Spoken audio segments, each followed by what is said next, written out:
call to order. The New Jersey Open Public Meeting Law was enacted to ensure the rights of the public to have advance notice of and to attend the meeting of the public bodies at which any business affecting their interests is discussed and acted upon. In accordance with this provision of this act, the Business Administrative Board Secretary has caused notice of this meeting to be published by having the date, time, and place therefore posted on a bulletin board of the municipal building, communicated to the Hawthorne press, and filed with the clerk of the borough of Hawthorne. Roll call, please. Mr. Polino? Here. Mr. Doyle? Here. Ms. Goff? Here. Mr. Palouse? Here. Mr. Raisher? Here. Ms. Sanford? Here. Mr. Traglia? Here. Mr. Turco? Here. Mr. Scarra? Here. Please join me for the flag. The pledge of allegiance To the flag of the United States of America and to the republic for which it stands, one nation, under God, indivisible, with liberty and justice for all. Before anybody sits, I just want everybody to take a moment of silence. We had a former board member and mayor, Fred Crisatelli, that passed away. Just want to recognize him.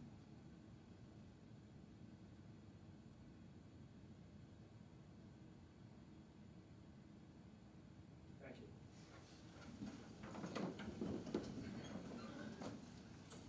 During each regular meeting, 2 opportunities are provided for citizens to ask questions and to make comments. During the first opportunity early on in the agenda, the meeting is open to the public for the purpose of addressing items listed for approval on this agenda only. The second opportunity occurs just prior to adjournment, when citizens may address any subject matter that is pertinent to and directly related to the operation of the school district. Persons wishing to speak must be voluntarily recognized. While I sign in, state your name, address, and subject matter. Comments and questions shall be addressed to the board president or presiding officer and shall be limited to 5 minutes per person. The board may or may not respond to issues raised by members of the public at the times they are raised, but will provide response if and when appropriate. The board asks the members of the public to be courteous and mindful of the rights of individuals when speaking. Please note that the board will not respond to comments regarding students or board employees in the privacy rights held by those individuals. Moreover, the board discourages comments above such individuals and will not be responsible for such comments. Members of the public who choose to speak during the public session should carefully consider their comments, since they could be held personally liable for any of the statements they make. Finally, please note that in accordance with the district policy, the board will not officially comment or respond to any matter mentioned unless it can confirm that the matter has been brought to the attention of the appropriate school personnel in an attempt to resolve the issue. Public will be heard, agenda items only. Seeing no one, moving on to the agenda. I'm entertaining a motion for approval of minutes for September 17th, regular meeting. Motion.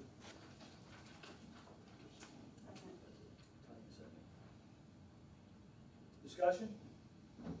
Roll call. Mr. Polino? Yes. Mr. Doyle?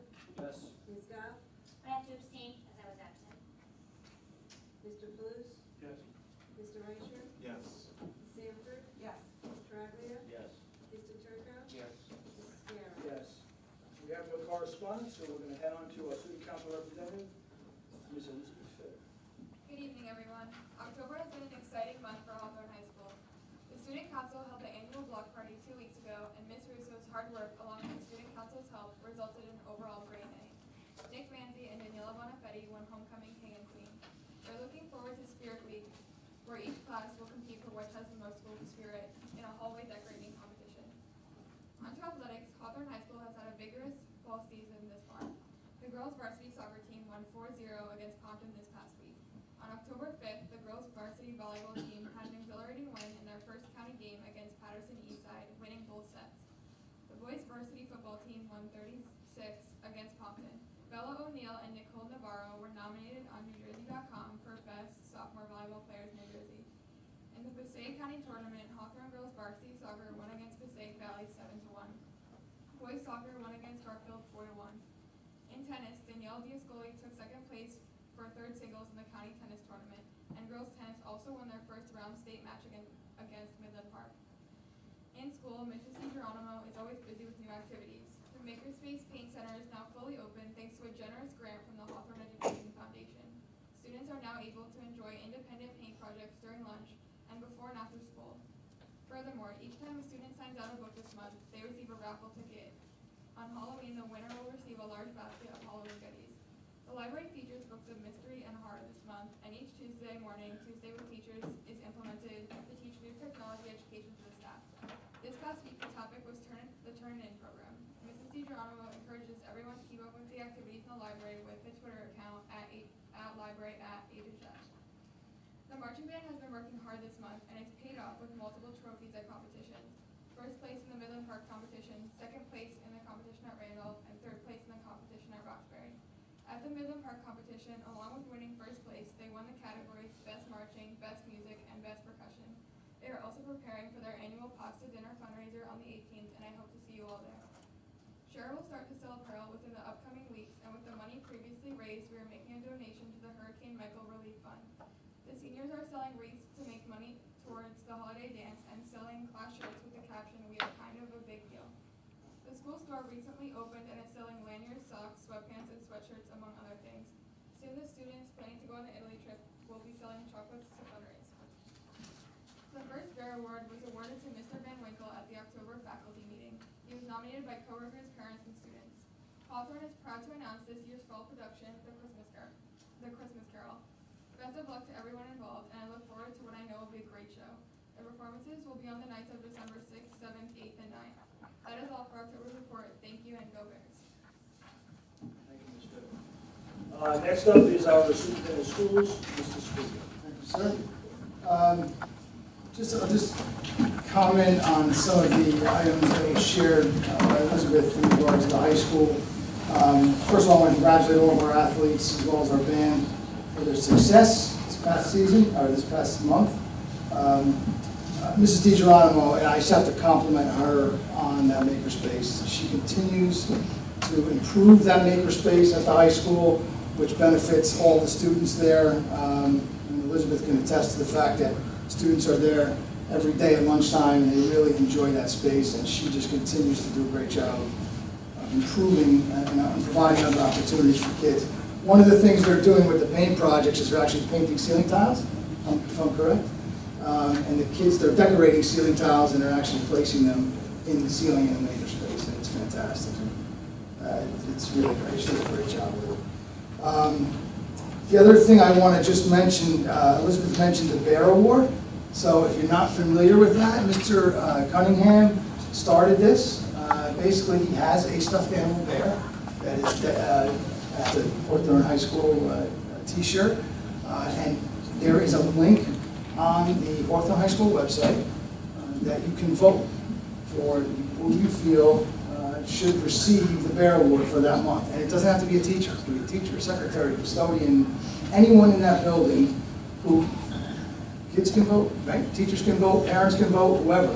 Anybody, board members can vote. I voted this past month. So anyone can vote. And it's just, it's a great way to recognize the people in that building. I know he presented the first Bear Award at the faculty meeting at the end of September. The person who receives the Bear Award gets to keep the bear for the month, and then they vote again, and then the next month it will be given to the next person who's chosen. So it's a great thing. It's Mr. Cunningham's idea, and I know everybody's really enjoying that addition. A couple other things on my behalf. I want to just comment in regard to the guidance presentation, the college admission night that they held, Mrs. Weger held. I know some of you were there.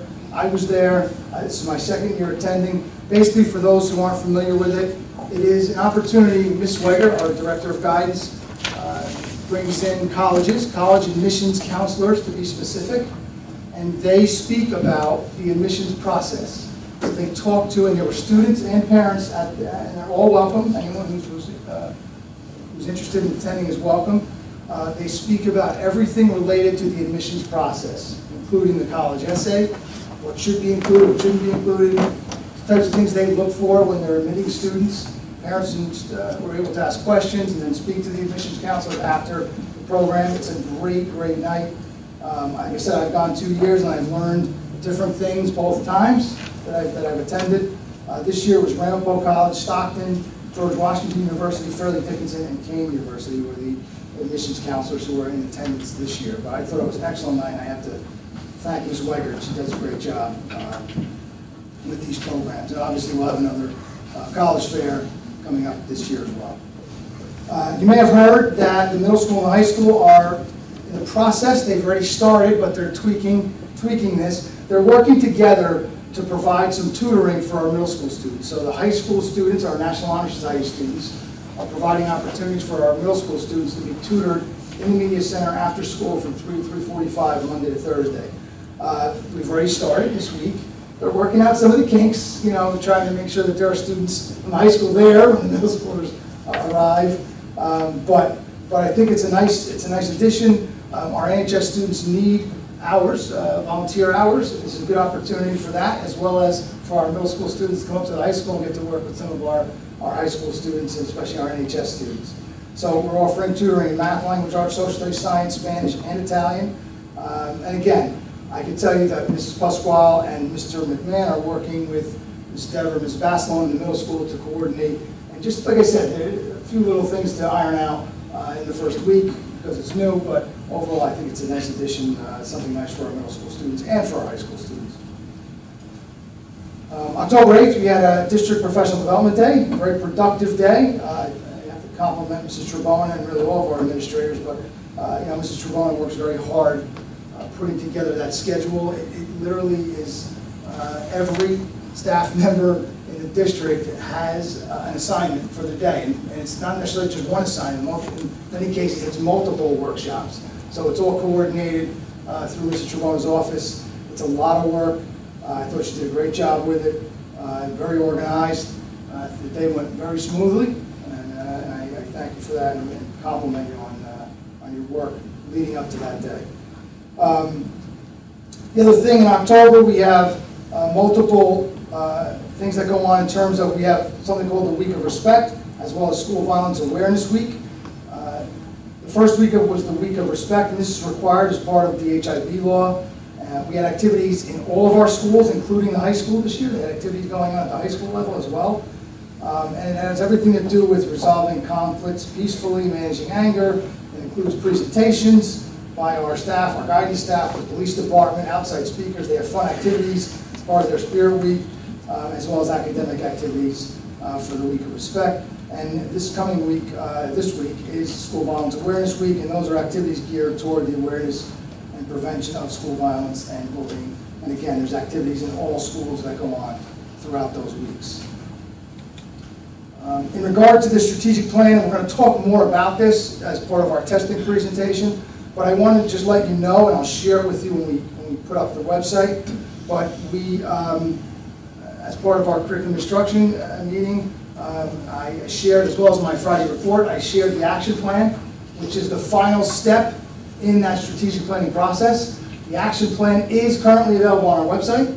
So what I did is I left up the strategic planning link on the homepage, and if you go to that, it has everything that we did as part of that process. All of our meetings and the meeting minutes, the final strategic plan that was given to us by school boards, and I've added now the action plan that's associated with that strategic plan. So everything is there for parents and community members to view. It's all in one place, and I thought it was useful to leave it all there so people can see how we work through the process and the final outcome of that process.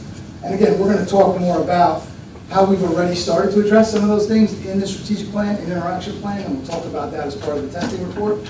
I think we've done some great things already in a very short time at the beginning of this year. Okay, and with that said, I'm going to turn it over to Mrs. Trebona. If you give me one moment, I'm just going to have to connect to our projector. No, I think we're just shutting off the first one, right? Yeah. Just the So first just one. the first and third, from the closest to the door, the first one and then the third one over. You can just connect to this and we will get to it.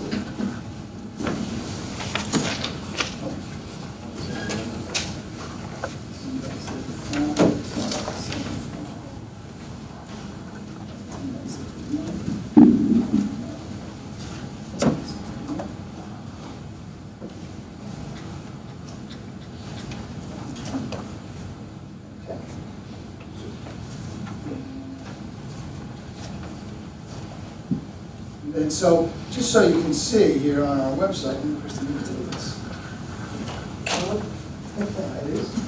So, on our website, I'll just share with you, so the strategic plan, as I mentioned, if you click on this, it's the entire process, which includes our final strategic plan, our action plan, they're all there, they're active, they're available for parents.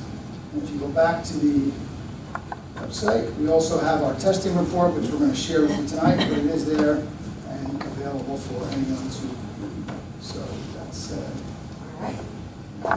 so it's,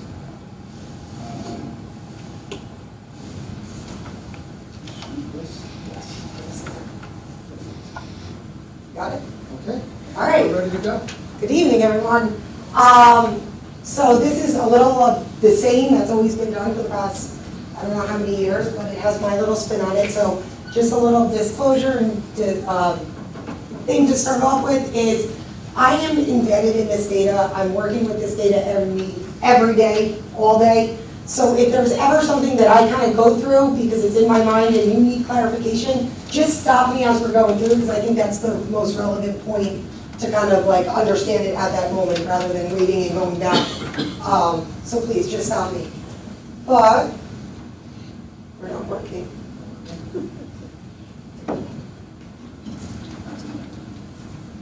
We practice. Try it. Oh, there we go. So, as you know, the state of New Jersey has some standardized assessments that they're required to give, that we're required to give. That is your park assessment, your New Jersey Student Learning Assessment Science, which replaced the NJS and the biology competency test, and the DLM, which is the dynamic learning maps, which we'll talk a little bit about in a second. So what you need to realize is that the assessment program tries to hit the major assessments from the state across K through 12 span. So Park ELA was given to all students in grades 3 through 11 at each grade level interval. Park Math was given to all students 3 through 8, and then those who are enrolled in Algebra 1, Geometry, Algebra 2. Students in grade 5, 8, and 11 were given the new New Jersey Student Learning Assessment Science. This was the inaugural year of that. And a little shift that's different is that it was given to students in 5th grade and 11th grade, where previously we tested in 4th grade and whenever they took biology. So this aligns to the new standards that were adopted by the state that are now in grade band standards. So they're K-5 grade bands, we're testing at the end of that. 6-8 grade bands, testing at the end, and 9-11 grade bands. But again, that was the first year, and it was also on Pearson computer-based. So it mirrored images of the park, but again, it was the first time that we dealt with that. Our special education students that have significant cognitive challenges are not required to take the park or the New Jersey Science Test. They take what we call the dynamic learning maps, which is just their assessment provided by the state that is testing the skills of English, math, and science at their level. So again, it's not a one-size-fits-all per se with that. And one of the big things to note on the bottom is this data, when these tests were administered, the state had said, class of 2021, which is our current sophomores, need to pass Algebra 1 Park and English 10 Park in order to graduate. So those are the graduation requirements. That was the first year, class of 2021, that they don't have what we call that a la carte menu, where they could use other means to graduate. So that's going to be a little relevant as we move forward. As I go through this, I kind of have guiding questions that I want you to think about, that we're looking at the data in 3 different kind of avenues. We're looking at it, how does a particular group of students do compared not only to our different schools within Hawthorne when we're looking on the elementary level, but also to the rest of the state and nationally, because we still have 5 states that are within the consortium of Metro Park. It was New Jersey, New Mexico, Illinois, Maryland, and the District of Columbia. So, you know, we started, I think it was 18 states, and now over the past 4 years, we're down to 5, which I'm sure will be less as we move forward. Another thing that you want to look at when you're looking at the data is you want to look, how have we improved on the actual test? So how have our 3rd grade teachers worked on the test and the skills they're teaching to align to the curriculum? So we're going to look at the test over a certain number of years, keeping in mind that it's not going to be the same students when we look at that. On the flip side, the next way we're going to look at the data is we're going to look at it by students. We're going to follow students year to year to year so that we're comparing them and it's not apples to oranges. What's important to note on that is when I get into that, I'm going to refer to them as cohort in their graduation year, so that if we're talking about the cohort 2021, and I talk about their 5th grade tests, we're not confused with the 5th graders that took tests. So that's going to be our cohort data. And all of this should be framed around what are our strengths, what are we doing well, so what is the data showing us from our past testing, what have we done that's worked, where are we right now, and what do we need to do to move forward to keep growing or identify the areas that need improvement. We're going to start with language arts. So the first section is strictly going to be language arts. And we're first going to look at it, like I said, district, which is our blue, state, which is that brownish color right now, and eggplant plum on the national level. So overall, this is showing you the amount of students that met or exceeded expectations according to the state. So if you notice in grades 3 through 8, we have over 50% of our students meeting or exceeding expectations. And if you remember, PARCC has that 5 kind of performance level descriptors. So a student is given a score, and that score is then scaled down to a 1, 2, 3, 4, or 5. The state has deemed a 4 or a 5 meeting or exceeding expectations. They say that 3 is approaching. You have a lot of the skills, but you haven't quite met that standard yet. So the data right now is everybody who's gotten a 4 or a 5. So in our language arts, we're seeing a trend that we're outperforming the state in grades 3 through 8. We're outperforming the nation. Grade 7, we have a little bit, we're slightly below the state, but we're talking about a 2 to 3% difference, not a dramatic change. If you look at grade 9 and 10, I said it was going to be important that we thought about when the tests were required and whether the students knew it. In grade 9 or 10, we have a very low kind of meeting or exceeding range. That is not that we know right now what that's attributed to, but in some of the preliminary looking at that, there's two kind of things that stand out. Number one, ELA 9 this year, that was the class of 2021, because they took that as freshmen. They knew 2 things. They knew that the ELA assessment they had to take that year did not count whether they passed it or not, because it's the 10th grade test that passed. The 10th graders, when they took the test this year, they knew that, again, they didn't need that test to pass. They still could use PSAT, SAT, AccuPlacer, ASVAB, or part of that a la carte menu. So we don't know the validity as to what the students sat for the test. The other piece is, and this kind of really highlights, when we go, the students in grades 9, 10, and 11, those students have a mix of what we had the old standards in their English language arts and the approaches to instruction, as well as the Common Core / NJSLS. So they never had standard instruction on the type of standards they're being taught right now.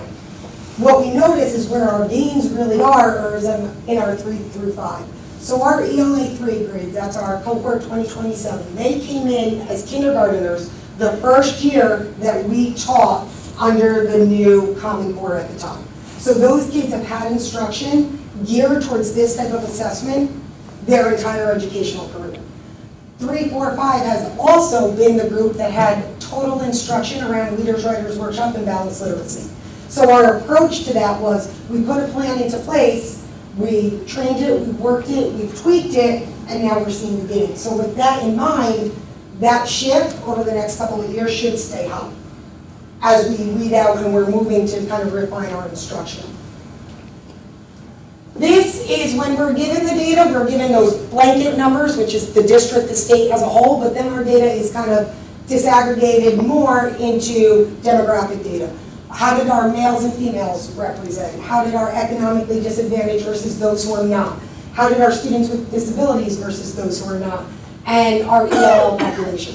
One of the things that I think you should know is that a common misconception is that our economically disadvantaged students normally do not achieve at the same rate as our non-economically disadvantaged students. Where if you look across, let me try this, if you look across, thank you, Mr. Spirito, this bottom line, those percentages match what was on the first line. So that's an accurate representation that they're achieving at the same rate as their whole class peers. The students with disabilities are not. They're achieving a little below, but that's something that we know. So that's something that we're still tweaking with our instruction and tweaking with our curriculum to say, okay, how do we make the modifications within the classes taught and the accommodations rigorous enough to get them to the standard of that test. But we still have 30, 35, 25% meeting or exceeding the expectation at this point, which says kind of tremendous for our special education teachers and the work that they're doing right now. This now is the second way that we're going to look at the ELA data. What you want to realize is that if we're looking, and it's kind of flipped now, ELA 11 is on the left, ELA 3 is on the right.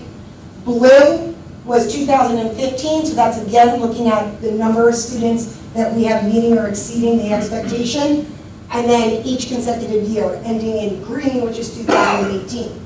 So if you notice, our general trend going from the blue to the green is we're increasing the amount of students that are meeting and exceeding their expectations. What you should know is even though in ELA 10, we're not high above, we're not below. So we're not going in the wrong direction. And what you have to realize, again, is that this is looking at the test, not the same students. But what we're doing with the teachers with this is saying, okay, well, if we look at ELA 8, they've made great gains from 2015 to 2018. What are they doing? And how do they know what they're doing so that they can share it with their peers? What are the instructional strategies? How are they looking at their data, and how are they tweaking what they're doing in the classroom? And that's something that we can then share with grades 9, 10, and 11 that don't have those gains as high. Now this is going deeper again. So we talked about those students that have met or exceeded, but we can't not talk about those students that are approaching or haven't met. So this is looking at this current year's data by grade level. So here's our elementary schools. We're looking at the individual elementary schools, Jefferson, Roosevelt, Washington, the district then, how they're averaged together as compared to the state. On here, the green are those 4s and 5s. Those are that 60% of our students that are doing well. The yellows are those that are in the 3, the approaching expectations, and the reds are the 1s and 2s. So our goal is to have all green. Okay, but over time, what we want to do is we want to increase the green and decrease the red. So from this snapshot, we have a lot of green. And the yellow is not bad because when you dig deeper into the data, which this came from our Link Logic program, so we were able to then go even deeper into the data, click on the yellow and say, okay, 750 is passing, but we have a number of students who are between 740 and 750, which is 1 to 2 questions. So I like to call them our bubble students. So all the students that are right within the cusp are very easy to get to that next level. And then if we go down to the red, we say, okay, if 725 is what's going to make us the red versus 724, how many kids are between 720 and 724? How many kids are at that bubble that we can target and get to that next level to increase the green and decrease the red? So this is beautiful for the 3 through 5. Again, Lincoln Middle School, it's only comparing itself to the state. We have more than 50% meeting or exceeding in all 3 grade levels. And we have less than 20% per se not meeting or partially meeting. So we're in the positive there in the gains that we're making. And this just, again, grades 9, 10, and 11, even though these weren't our higher achievement, they're not bad. We still have, if you put the yellow and the green together, we still have close to 75% of our students, 60 to 70% of our students who are approaching and meeting the expectation. So it's a matter of using the programs, using the teachers to figure out where the gaps are. So now, this one doesn't look as pretty. It's a little, I don't like one part of it, but this is our cohort data. So again, if you look on the left, that's looking at cohort 2027. Those are our current 4th graders. They have no comparison because they only took one test, which was ELA 3 last year. 2019 is our current seniors. So as we moved across here, what I did was I looked at the performance from year to year. What was the percentage of passing, or what were the percentage of students that met or exceeded the expectation in 2015, all the way to 2018. And if they didn't have 4 years of testing, then what was it for the 2 consecutive or 3 consecutive years? So to kind of show you this, if you look over here, it's 6.5% increase for our current 5th graders. So from their 3rd grade test to their 4th grade test, they made a gain of an average of 6.5% increase in the number of students who met or exceeded. As you can see, we go up, we have anywhere from 14.5%, 7.2%, so we're making the right strides. When you go back to that 2021 and 2020, those are those same 2 freshman and sophomore classes that don't need the test and have multiple options. So we kind of knew that our trend was going to be down there because when you dig deeper, 15 to 16, they were pretty much the same. 16 to 17, they increased. 17 to 18, they dropped. But when you're going 15 to 18, we see like a negative drop. So it's a larger gap. But, you know, it's something that we need to target and we need to look deeper into. And I think part of how the state has presented now what you need to pass and the emphasis that we use as a district to show the importance of using the 9th grade test as practice for the 10th grade test, which passes, would all kind of move us in the right direction. With this said, our ELA instruction, we have both programs and we have professional development. And these are the 2 ways that we either have or will continue to combat getting this shift to either more green or tall or blue, whichever graph kind of works with you to relate to. The programs that we're doing is, we said, we're working on a balanced literacy approach. We're doing the workshop models, Readers, Writers Workshop. We have phonics first. We're looking to really look at that whole child to approach the ELA instruction. We are weaning off of the professor in residence model, and we're going to a more literary consultant who's going to come in, coach, model, and confer with the teachers to give them targeted. This is what you're doing great in your classroom. This is what you can improve on. So it's a different approach. We're looking at things through the remediation and enrichment. So everything that we want to remediate, we also want to enrich. We want to take those students who are 4s and get them to 5s. We want to take the 3s and get them to 4s. We use that through the Achieve 3000 program. We use it through Smarty Hands, Snap and Read, which is new at the middle school, and they use the NWEA map testing. That gives them ready data, available data, and targeted data that aligns to the part that they're going to take later on. The other thing that we're working on is when we know that a student is struggling in a particular area, which the Link Logic program now helps us really drill down into that, we can say, okay, we're going to target you for basic skills instruction. We're going to give ELL morning and lunchtime interventions where we know that language arts is an issue for you. So we're going to give you more support in that area to help you get the prerequisite skills you need to move up to that. Professional development, we're really just digging into the data. We're looking at the data vertically. So what's going on in 6th grade that's helping or hindering in 7th grade and so on. We're using the new Link Logic program. And what that does is we've always looked at data, but this gives it more readily accessible to us and allows us to dig a little deeper into it quicker at our fingertips. And all the teachers have access to this. And we're formulating kind of part data groups where we're starting to look at these evidence statements and look at what's going on. I mentioned the literacy consultants that we really want them to come in and coach and model us because we know we've had workshop instruction in PD for 4 or 5 years now. Tell us what we're doing right. We're doing it, how can we make it better? And finally, some generalized PD that's geared to really help the kind of focus in the classroom is that we had student-centered classroom instruction where it's looking to put the ownership on the students, to have them kind of explore through their learning. And also at the middle school, we're looking at the idea of the positive behavior intervention system where you're rewarding that good behavior and those will follow, rather than worrying about the negative behavior because then it's that vicious cycle. We always take pictures of our students and we always tweet our students, but I think it's important to know that our students aren't going to learn unless our teachers are learning. So this is from our professional development day this month, where it's various. We have all the way on the left, we have high school teachers working on modeling student-centered learning in their classroom. We have the mindfulness, we have positive behavior intervention, and then we have math articulation up in the corner. So it's really just that our teachers were willing to roll up their sleeves because if they're learning, that's going to kind of transfer down. We're good on English. Smile now. Now we're on to math. So math, again, it's 3 through 8, Algebra 1, Geometry, Algebra 2. Historically and across the state, the math scores don't mirror the language arts scores. It's not only in Hawthorne, it's statewide, it's countywide, it's national. Again, we're going to look at it somewhat of the same way. This is a glimpse at our students' performance. Now, as we're not exceeding the state, we are exceeding the national on a lot of this. And when we're below the state, we're only slightly below the state. And when you're looking at that, you're looking about 2 to 3, if that, percentage points, which in a statistical point of view isn't a significant difference. So statistically, we could say we're in line with the state, but when you actually put it side by side, we are slightly below.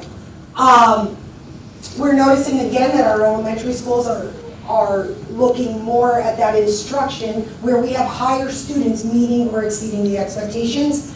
And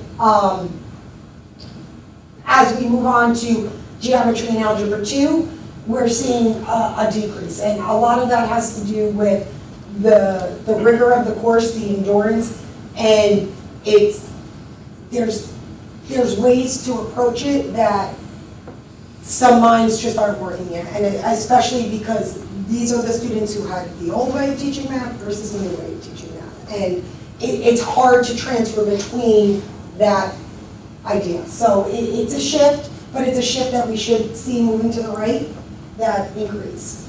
Again, our demographic data, it matches. Our economically disadvantaged students are performing at the same rate as our students as a whole. So there's no real big dip. Besides Algebra 2, which had 0, but at the same time, we only had a 12% pass rate. So that 0 to 12 isn't that different. Our students with disabilities, again, they are performing at a lower rate, but not non-existent, which I think is important. They're enduring, but they just need a little more. We need to kind of help them push them through. And our ELL population, that's a tricky population to deal with on the testing piece because, especially on the math testing, they could be in for less than a year and they have to sit for the math test where certain requirements would make them exempt from the language arts test. So again, the new math test is a lot of reading and interpreting questions and a lot less of manipulating numbers. So there's like a barrier that our L population goes through. With this, again, pretty satisfying to see that we have close to 50%, if not over 50%, of our students meeting or exceeding expectations. What we're seeing here is larger yellows and larger reds. Again, it varies by school, but we're pretty, if you look at the last 2 columns, we're pretty in line with the state on this. So we're not off of the state, but we're working towards moving towards all green. Again, you're gonna see the green get less as we move up because it mirrors the other data. But again, what we're focusing on now is the yellow. We're focusing on where are those bubble students? Where are those students that might have missed it by 1 question? Because the number of 749s, you want to turn around and say, just come on, give them 1 point, because that 1 point pushes them to a green. And I will say, especially in our Algebra 1, we, out of the 60-something students that did not meet or exceed the expectation, we had a good 20 of them that were in the 740 to 750 range, which means they're so close. And they just needed that extra push. One thing to note here is Algebra 1 has the multiple buildings. So we offer Algebra 1 in the 8th grade to our advanced students. We offer it in 9th grade to our general population. We also offer it in the high school in 10th grade to our, I would say, I don't want to say remedial, but the students who struggle the most with math were put into it as a 2-year course. So if you notice, when we average, we only looked like we had about a 45% pass rate, but in the middle school, we had almost a 90% pass rate. So that means that 90% of the 8th grade students that took it met or exceeded the expectation. So whatever we're doing there, we're working. So part of the push is, how do we prepare more students to take it in 8th grade? Because that's what the shift in the state is going. Try to get students proficient in Algebra 1 by the time they leave 8th grade. Now, the high school point, where we only have about 20%, that mixes into 2 groups of students. So if you take it and you disaggregate it more, What this graphic is showing is the green box, in short, tells you where the majority of our students fall. So here, in 8th grade, let me try this. In 8th grade, the majority of our students fall above a 750. We knew that. All of them, or the majority, what we say, about 80-something% of them, were met or exceeded. We have one student who got an 848. That's your outlier. As we shift down, those in 9th grade, the majority of the students, they were right around 750. So we had some that were over, and we had some that were in that yellow, more so yellow than red. As we got to 10th grade, so 10th grade students who took Algebra 1 in 10th grade, means they came into high school and they were placed in what we had as Algebra 1A and 1B. They took the full algebra course and they taught it over 2 years. The mindset was, give them more time to master the material. The output's not showing that it's working. So that's one of our interventions, is we're cycling out of that class. This is the last group that is taking it. So we are no longer offering Algebra 1A and 1B over 2 years because it's not working. So they're not retaining the information that they learned in the beginning of 9th grade to master and show proficiency at the end of 10th grade. So that's kind of where we were with that.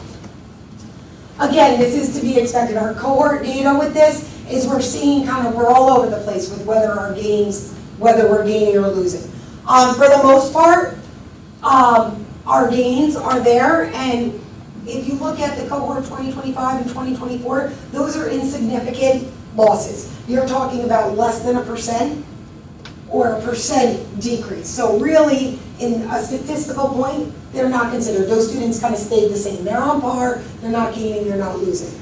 Our cohort 2022, those are our current freshmen, so that was the 8th grade test.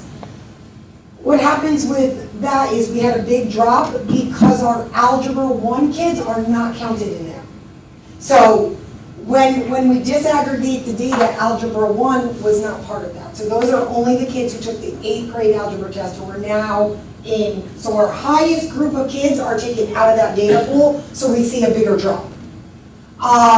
And the cohort 2029, that drop, or 2019, I'm dating myself, that drop is attributed to the number of students that take Algebra 2 decreases so much in terms of taking it per part as a graduation requirement that we don't have a big population to compare to.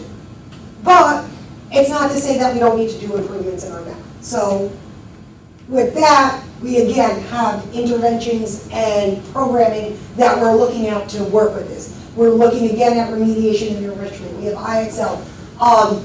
We're bringing in a lot more with Khan Academy, which is a great free resource that the teachers are using. And what it does is it can be linked right through Google Classroom. It gives extra help, and it also gives explanation videos. We have the new math curriculum in the Big Ideas book. We're using EduSphere as a remediation course. And we're also working on tweaking how we're looking at the Envisions program K through 8 to really make sure that we're using the tools within that program properly to enhance the instruction. We're looking to continually revise and align the curriculum based on what the data is telling us. And again, we have targeted support, but with this, we have even more targeted support when we look at the Algebra 1 remediation. We're bringing them in the morning, we're bringing them in lunchtime, we're doing an online component where students can remediate themselves through an online kind of course, which is run by one of our own teachers and facilitated by one of our own teachers. Again, the data analysis, the math teachers, 6-12, have spent 2 days of professional development looking at common threads for specific skills that are seen 3 through 12 that are not mastered. They're now looking at approaches of how do we teach that skill and how do we spiral what we teach so that when I'm teaching it in 4th grade, I'm using the same method and terminology that my 3rd grade teacher is using, and so forth up the line. One of the big shifts since we've moved away from that really intensive readers, writers, workshop support, and now we're focusing on math, is we're using the Conquer Mathematics professional development. Nancy Schultz is known for this program. Many districts in Passaic County, Bergen County, and around the state use her. What we were able to do is we were able to send multiple K, 8, and all of our Algebra 1 teachers to 5 to 6 days of sustained PD throughout the course of the year. So what that looks like is if I'm a 3rd grade math teacher, we have a math teacher from Jefferson, Washington, and Roosevelt, each attending the workshop together, and then coming back and working with the other math teachers within their buildings. All of our Algebra 1 teachers are attending so that they can really target those courses. That's the test. What we plan to do in the future with that is next year, we'll send another. So the 3rd grade teachers that didn't go this year, they'll go next year. It's once a month from now through February, March, and it's an all-day workshop, and what it's geared to do, Nancy's approach, is how do you teach math in the 3 stages of learning, and how do you teach math through what they call the standards of mathematical practice so that they understand the modeling. So when they understand the regrouping instead of borrowing. So we all know it as borrowing, but it's really not, it's regrouping, and what does that mean? Because the new test is saying, yeah, we know how to borrow, but what's exactly going on when we borrow? And again, we were able to have our K-5 teachers sat in 6 hours of what we call station-to-station small group instruction in a diverse math classroom. We always know about literacy centers and stations in the language arts classroom that are differentiated based on need, whether it's the books, the questioning. Well, we brought in Kathleen Miller, who was a math teacher, math supervisor, and worked for the state. And she worked with our math teachers on how to do that centers approach in the math classroom. She spent 2 days here working on that. So what does it mean not to just have group work at the stations, but to put it based on ability? And what does it mean for the teacher to move beyond the groups? And again, the student-centered classroom and the positive behavior. When you get a chance, I'm not going to kind of read these, but I think it's really important to know that I ask for feedback when we do send the teachers to all different trainings, and the feedback that I'm getting from the first one of the Conquer Mathematics is amazing. I mean, they're telling me they loved it, they've never thought of it this way, they've run into school. One teacher said, I knew that we were teaching rounding the next day, so I went in at 8:30 to make sure I told my colleagues what I learned. The high school teacher said, I've gotten the strength to be able to have my students just have to step away and let them work through the literal piece of it and not be there to just say, this is how we do it, which is what Nancy calls the 2nd stage of learning. And then another teacher said that she really found it useful to use the manipulatives, that math no longer is just on the board in numbers, but there has to be something tangible for the students to learn. And this is my favorite. One of the teachers, this is the one who was teaching rounding, and I think it's a phenomenal concept, and I actually tried it with my own kids when I came home. The benefits of learning from my colleagues. So rounding, she said she used her base stick 10s, and when you're trying to round it, you have your base sticks, and you put them on top of each other. If they don't balance, and they fall down, then you round down. So if it falls down, you round down. If you have more than 5, it's gonna balance, so you round up. But again, it's that visual for the students to understand, why am I rounding down versus why am I rounding up? We can say until we're blue in the face, oh, if it's 4 or less, you round down. But to a 4th grader, that really means nothing. So this was that lesson now put to our own students. So I loved it. That was it for Park. NJSLA Science is going to be real quick since it was a field test. There is no data. They're not reporting data because there's nothing to compare it to. So it will be administered again this year in grades 5, 8, and 11. They say that the things that I've heard is it's going to be a field test again.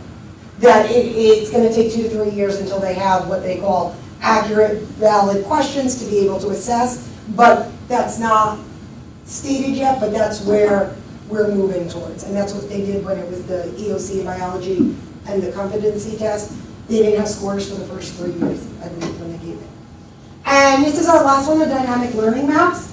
So this is for our small population of special ed students. They will take English and language arts in grades 3 through 8, and then they will take a test again in grade 11.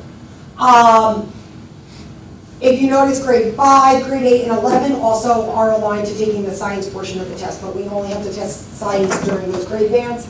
In our ELA, we have students passing on every level. So the bottom, where it says the percentage on the bottom line, we have students, let me see, it works. We have students hitting like above, meeting or exceeding expectation, in every grade band. On the math, grade 5, which correlates to what we saw before, is a little bit of a drop. Out of the 3 students who took it, we didn't have any of those 3 meet or exceed expectations. But when you're working with such a small number, again, we just have to look into where were they on that work. And finally, with all this said, if we go back to that first point that I was talking about, we need to look at where we've been and what we've done and what worked, and now where we are, and I think what our next steps are. And our next steps are to continue going into the data, go into the data deeper, figure out where our strengths and weaknesses are, figure out this is what we did that worked, how can we model that to make it continue to work? And I think a lot of the discussion that we've had is what is our future programming and professional development going to be, and how are all these pieces going to fit into what you guys have come up with as that strategic plan, which is kind of leading into the action plan. We need it to have a purpose so that it all lines up and that we're moving to the right, in the right world. That's about it. It's up to you now. The only comment I want to add is you saw, Kristen, if you could just flip back to that NJSLA, the signs. So you guys, NJSLA, I want to point this out because this is something that's going to be changing again. So as you know, we've gone now from Common Core to New Jersey Student Learning Standards, NJSLS, which is why we're now taking the NJSLA, which is the New Jersey Student Learning Assessments. So PARC, what they're telling us is PARC is now going away, and students are going to be taking the New Jersey Student Learning Assessments not only in science, but in math and language arts. And my understanding is even this year, in the spring, the broadcast that we received was that in the spring of 19, they cut their contract with the consortium of PARC, the partnership, and that they've now shifted to what they call the New Jersey Student Learning Assessments in math and ELA, and that will be administered for the first time in grades 3 through 11 in ELA, 3 through 8 in math. Now, one of the shifts is if you're enrolled in algebra in 8th or 9th grade, geometry in 9th or 10th grade, and algebra 2 in 10th grade. So if you're in algebra 2 in 11th grade, you no longer have to take an assessment. So basically, they want you to take 2 assessments within your high school year. So you only have to take it 9th and 10th grade. You also only have to take the English assessment 9th and 10th grade. And all assessments have been reduced by 1 section. So that's basically 90 minutes. They're shortening the assessment. which is a good thing. We're looking at, we're going to be able to cut down the amount of days needed to test NJSLA, or formerly known as PARC. Mr. Strito? Yes. With these new tests and these new requirements and these kids that don't know what they're getting into, what happens at junior year or they don't pass? I mean, I'll be honest with you, test them? it's a great question, because along those lines, as Mrs. Trebona referenced, prior to our current sophomores, if I remember correctly, those are the first algebra 1 cohort. Yep, 2021. So, you may have seen this, right? So prior to like our last year, our seniors from last year, our current seniors, they had a menu of options. And it goes back to what Mrs. Trebona referenced in terms of some of our older students. Some of those students passed algebra 1 in 8th grade and knew they met the graduation requirement. And now these other tests, because you had a choice of all of these options in order to meet the graduation requirement. So if you pass and you saw higher numbers were in 8th grade, those kids who take it, those kids know, this is what I tested this, they know when they've met the graduation requirements. So you get into some of those later years in high school and they're preparing for exams, AP exams in some cases. They'd rather focus on those things than focus on take the time to really spend on this. So now, they did make a change with our current sophomores that you had to pass either Algebra 1 or ELA 10, right, in order to meet the ELA, I should say that, both to meet the graduation requirement. But now they're making changes to that.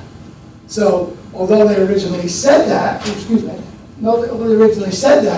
they're now proposing, there were just amendments made in October of this year, that they're going to go back to a sort of a menu. So this is a moving target, if you want to say it that way. It's constantly changing, which is challenging for students. It's challenging for us as a district because they constantly are changing the rules of how this how these state tests are gonna work, and now they're changing the test again. So, you know, look, our goal is, we try to look at this data, and we have to worry about this because we have to make sure that all of our students are gonna meet the requirement, whatever it may be. But more importantly for us, what I think we need to do is continue to do, as Mr. Tribone said, is look at this data, where are we not scoring where we wanna be, and how can we improve? Right? And we have this new Link Logic program, which is fantastic. It allows us to really dig into this data. It's not just it's not this 10,000-foot level data. We can really dig into this data and determine where are our weaknesses, where are we falling short, if you want to say it that way, and how can we continue to grow? How can we help our students continue to grow? That's where I think we have to focus, because these things are out of our control at this point. We just have to do what they tell us. Well, our goal is we can get everybody to pass everything, and we don't have to worry about We find a way. all of these changes, right? So that's kind of where we are, and that's, in my opinion, where our focus needs to be. I don't know if that answers your question. Yeah, no, I guess my concern is that there's no real way to tell if those 9th and 10th graders really are not focusing or if they really are struggling. And in which case, how do we move forward from that? Do we not make them take the test if they passed it in 8th grade, but then you don't get the data that you're looking for to compare? Or do we maybe look at the way that they're learning or the way that they're being taught?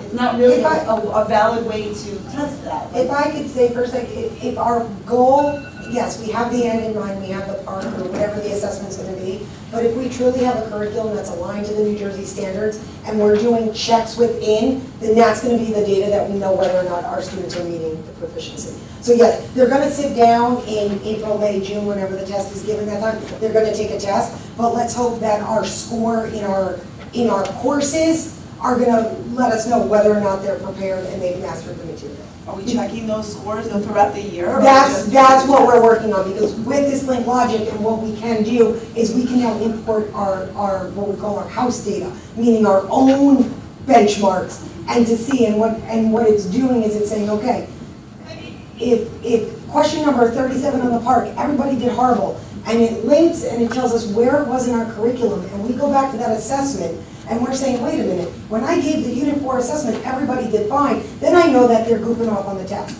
If I come back and I say, well, everybody did poor over here, then I say, well, we're not teaching this properly.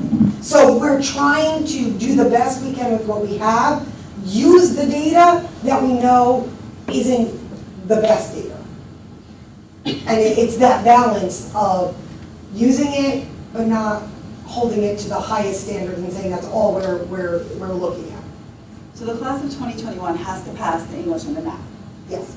19, As of today. As of today. Right. Right. I know. As of right now. I know. But 19 and 20, what if one of them doesn't? So my son is class of 2020. Okay, What so if he doesn't in pass? guidance already, we have a large spreadsheet where, let's say he did not meet proficiency on the ELA 10 last year. We are going to look at the PSAT that he just took. We are going to look at the SATs when he takes it. We have a list now. We say, you can meet all of these requirements. We're giving the ASVAB in December and November, I think. November, So those are all still options? Those are still options. Okay. We are now, Going away. we just introduced the AccuPlacer. So now Mr. Rislin and I have been working to get the teachers set up with the AccuPlacer, which is a 12-question assessment that they can take every day until they pass. Once a day, every day. So And at the end of the we're day, working on it. the last option, doesn't pass any of those, there is a portfolio option that they can take, and we've had students use that portfolio option to graduate. I know not all kids test well. Right. So there is something called the portfolio option, which you can, again, take as many times as you need to get through. So we have had kids use that option, and everyone who has availed themselves of that option has graduated. Correct.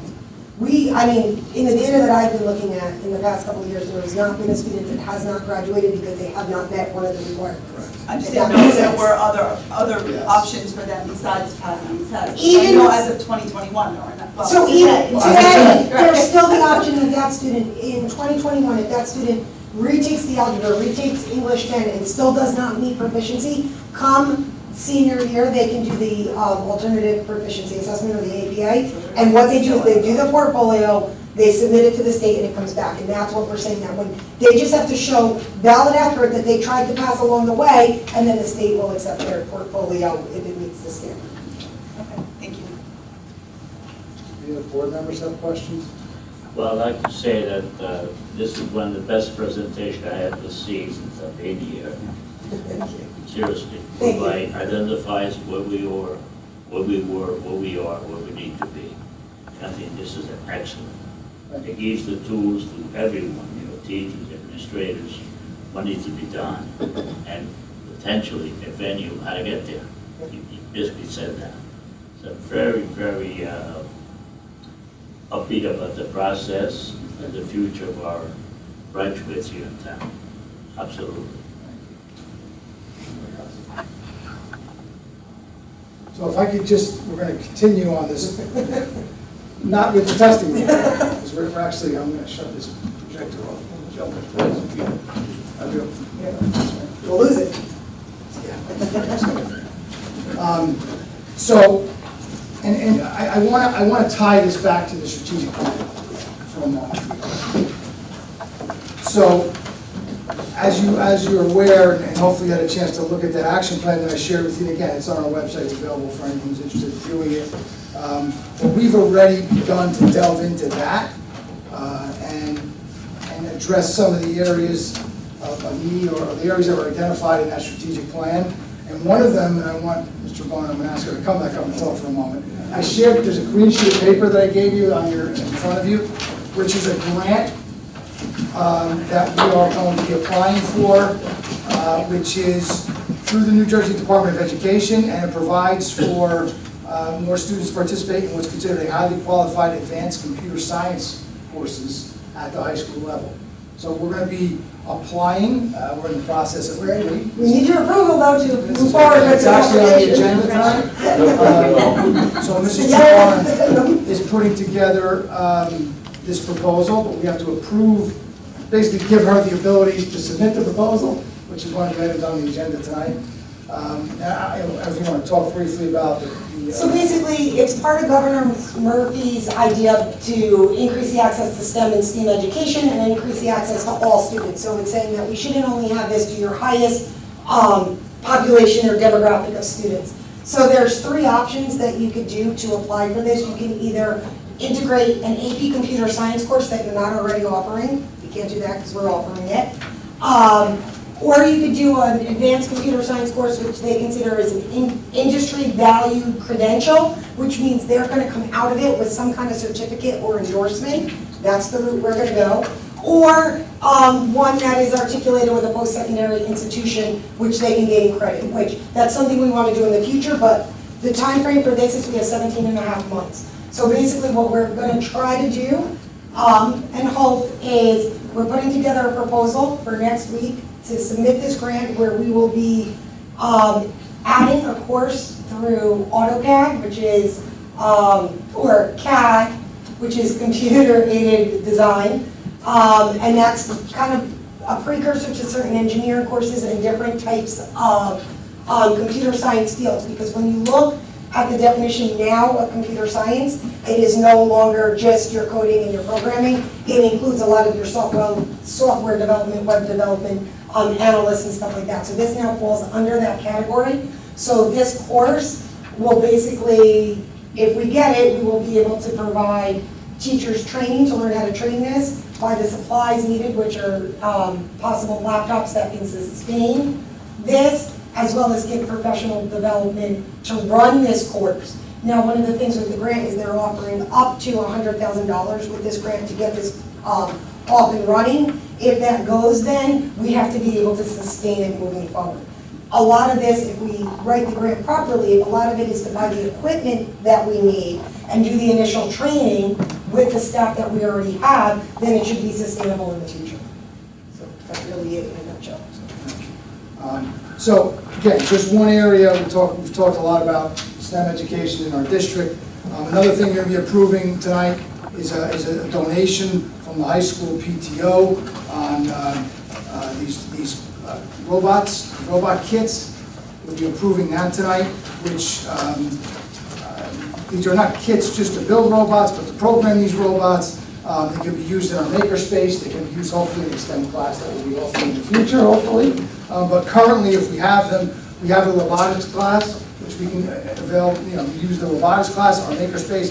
as well as some of our other courses that we're offering at the high school. So that's something else. So we're just, some of the things, again, the other thing I wanted to mention, one of the other areas that we talked about in the strategic plan was with digital citizenship. One of the things we've started to do this year, it's already beginning to take place, is digital citizenship K12. So we've already begun to implement through Common Sense Media, which is a website that's free to anyone who wants to use it. But it offers classroom lessons and activities, videos, there's a parent piece to it, which is information you send home to parents in regard to digital citizenship. We're actually implementing that K12. We have it in our health classes, our computer classes in the middle school, and our health classes at the high school as well. So it's health classes at the elementary, computer classes at the middle school, and health classes at the high school. And so we're already beginning, I guess my point is, when you begin to look at this strategic plan and this action plan, we're already beginning to address some of these areas that were brought up as part of this plan. And we're continuing, I know the board has been talking about a strategic plan for many years, and I feel like it's been a great addition because it's allowed us to have a plan. Not that we haven't created goals in the past, we have, but this is a long-range plan that we can now begin to check off some of those areas that were addressed or identified as part of that process. So, I think I've talked enough. Stop talking. But anyway, with that said, that concludes my report. Thank you, Mr. Chairman. And thank you, Mr. Chairman, for your work on that testing. Thank you, Mr. Chairman. Before we move on to negotiations, I just want to share the next thing on our agenda is that the board had successfully negotiated an agreement with the Administrative Association for the next 3 years. I had the privilege of serving with the board in the negotiating committee with Mr. Palouse, Mr. Dragler, and the committee chairman, Mr. Carrillo.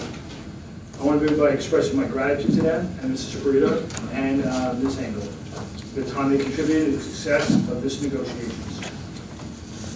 So I'd like to discuss the 3-year agreement and outline for the public. As far as salaries, the board agrees to increase salaries by 3% in each of the 3 years of the agreement. These percentages are in line with the Passaic County districts. Secondly, the board also negotiated administrative longevity entitlement. And so the eligibility begins after 10 years of service increments, and then completion of again, the second increment is after 15 years, and the third one after 20 years. Health insurance. This is a significant issue for the board and the association. The board sought to change the plan from the platform Direct 10, which is the most expensive, to Direct 15, which is a more managed plan and less expensive, and the result is significant savings. In consideration of these significant savings in health insurance savings, the board agreed to reduce the employee's Chapter 78 contribution by paying one payment of the employee's annual contribution. Since this is the first time the board is reducing the employee's contribution, and without knowing the increase of health insurance may be imposed upon expiration of the contract, the board included a sunset provision. So this reduction in employee's premium contribution will not automatically continue unless the next contract, unless its association successfully its continuation, negotiates continuation. The board also has agreed to remove the starting salary ranges from the contract, but the starting salary remains at the superintendent's discretion. Overall, the board and association accomplished several of their priorities, particularly in the areas of health insurance, which is a significant cost to the board and the employees. The board has successfully changed the employees' health insurance platform to a more managed health care plan, and will continue to provide our employees with competitive plans to social savings for the board and the employees. In closing, I want to acknowledge all the efforts by the Hawthorne administrators, Mr. Brislin and Mr. Mazaka and Mr. Kaiser-King, and its representatives, and they were very professional and made the effort very easy for us. So I just want to acknowledge that before we move on. So with that being said, Mr. Cabrillo, with negotiations. Thank you, Mr. President. Pursuant to the recommendations of the Superintendent of Schools, the committee negotiation recommends the following resolution. Whereas the Hawthorne Board of Education and the Hawthorne Administrative Supervisors Association have negotiated a successor collective negotiations agreement for the 2018, 2019, 2019, 2020, and 2020, 2021 school years. And whereas the HASA has by a majority vote of its membership ratified the CNA, now therefore be resolved that the board hereby ratifies and approves the terms of the CNA for 2018, 2019, 2019, 2020, and 2020, 2021 school years, which is attached to this resolution and made part thereof. And be it further resolved that the board hereby authorizes the board president and the business administrator and board secretary to execute on behalf of the board the CNA by and between the board and the HASA. On behalf of the committee, is so moved. Second. Discussion? Roll call, please. Mr. Doyle? Yes. Ms. Dow? Yes. Mr. Booth? Yes. Mr. Reicher? Abstain. Ms. Sanford? Yes. Mr. Trivia? Yes. Mr. Turco? Recuse. Mr. Clavijo? Yes. Mr. Scarra? Yes. Curriculum instruction, Ms. Collins, please.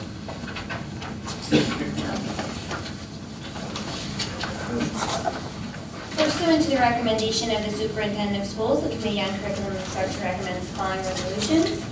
CI2 through CI2 on page 4, continue on to page 5. CI3 through CI9 on page 5. CI10 through CI16 on page 6. And CI62 through CI65 on the addendum. On behalf of the committee, I so move. Second. Discussion? I have several questions. CI9, I see that we have finally approved a tuition rate for the barricade. Does that mean that, are we in a position to be taking people? Yes. Oh, we are, okay. Absolutely. So we're up and running, and do we have any perspective? We have not, we've had some interest. Okay. We don't have anyone who is committed at this point, but we have interest in it. That's excellent, because I know that that was something we had aimed for, and now that we're in a place where we feel that that's Yes. able to happen. CI12, approval for staffing agreement to staff paraprofessionals. Are we not able to staff, we're having trouble? That's Okay. exactly right. So this is, the purpose of this is we are having trouble filling all of our para spots. Right. And the numbers of paras hasn't necessarily increased, it's just finding people Correct. to fill the positions. So we struggled last year, you know, at times during the year, we didn't have everyone, and we worked very, very hard to fill those spots. We continue to struggle into this year, so we felt that this was an option if necessary. It's only going to be used as Right, needed. as needed. It's not something we're going to replace current people with, but if we need to fill spots, this is another option for us. It I'm gives us happy that we another have alternative. an alternate avenue to go down, because I know that we've tried what we can to encourage people to stay, Yes. and, You know, on these agendas, every month, I know. people resign, people come on, I know. but it's constantly in flux, so we figured this is worth a shot. And if we can fill our open spots, great. okay.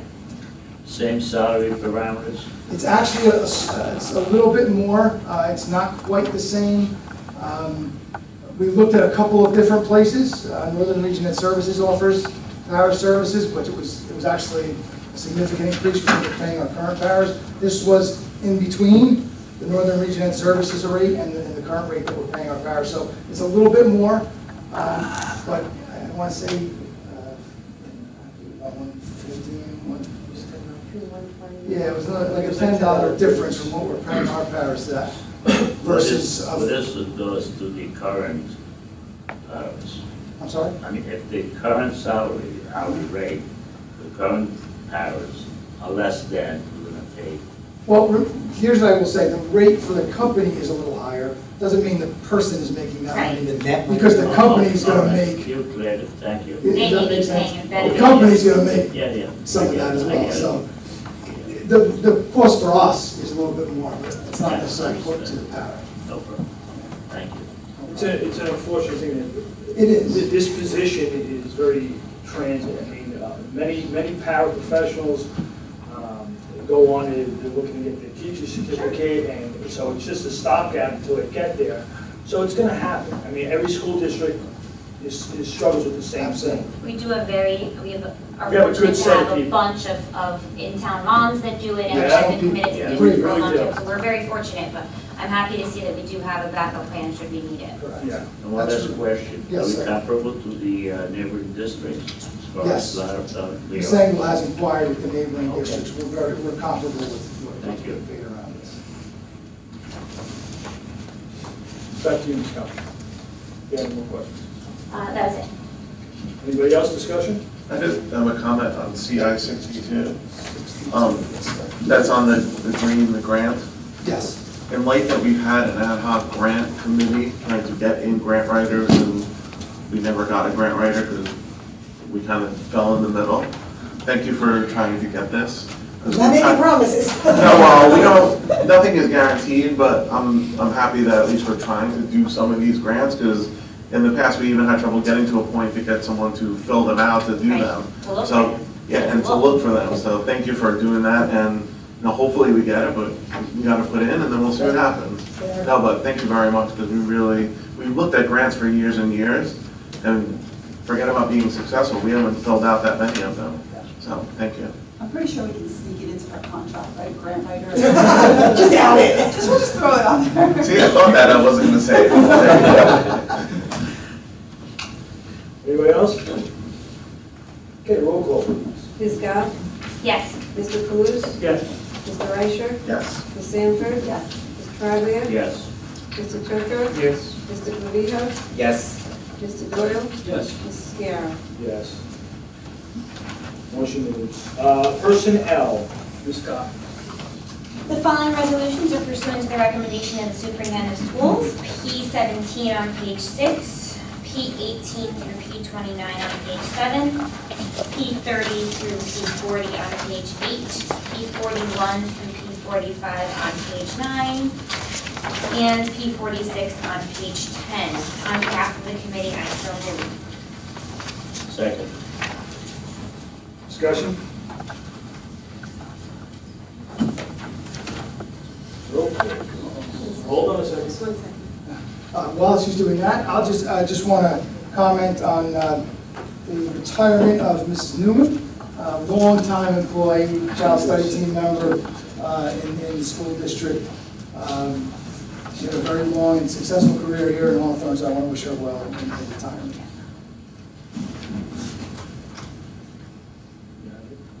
Okay, roll call, please. Mr. Kalous? I abstained from P33 and P34, I believe.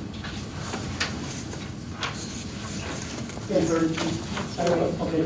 Yes, everything else, but abstain from P33 and P34.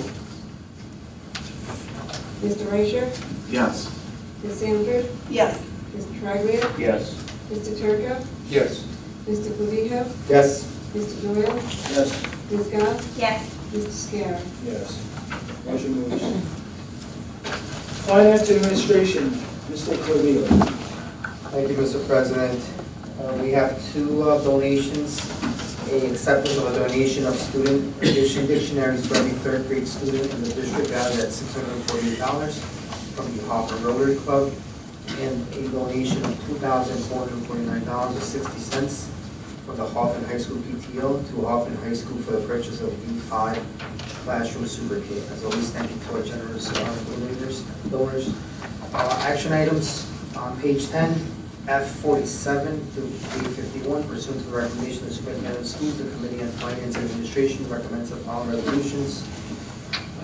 Again, F47 to A51 on page 10. The other committee has no move. Second.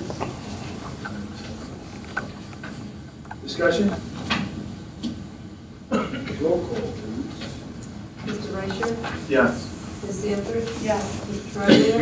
Yes. Mr. Turco? Yes. Mr. Clavijo? Yes. Mr. Doyle? Yes. Ms. Scott? Yes. Mr. Kalous? Yes. Mrs. Guerra? Yes. Motion carries. Claims, Mr. Tarago, please.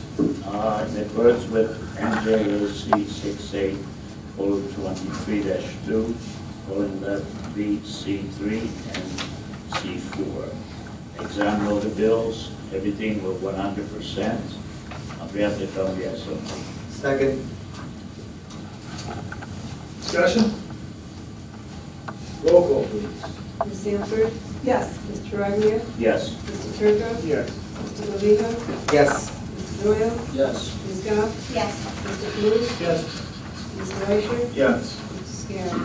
Yes with prejudice on vendor number 2875, yes on all. Buildings and grounds, Mr. Doyle, please. Thank you, Mr. President. Pursuant to the recommendation of the Superintendent of Schools, the Committee on Buildings and Grounds recommends the following resolutions. Page 11, BG 53. Page 12, carries over. Rolls over to page 13, and we have BG 54. Bottom, BG 55. Moving over to page 14, BG 56 through BG 59. And on the addendum, we have BG 66. On behalf of the committee, I so move. Second. Discussion? Roll call, please. Mr. Truglia? Yes. Mr. Turco? Yes, with reservation on BG 54 through BG 59, yes on everything. Mr. Polito? Yes. Mr. Doyle? Yes. Ms. Goff? Yes. Mr. Blues? Yes. Mr. Reicher? Yes. Ms. Sanford? Yes. Mr. Scarrow? Yes with prejudice with BG 54 through BG 59, yes on all. Motion carries. Policies, Ms. Goff, please.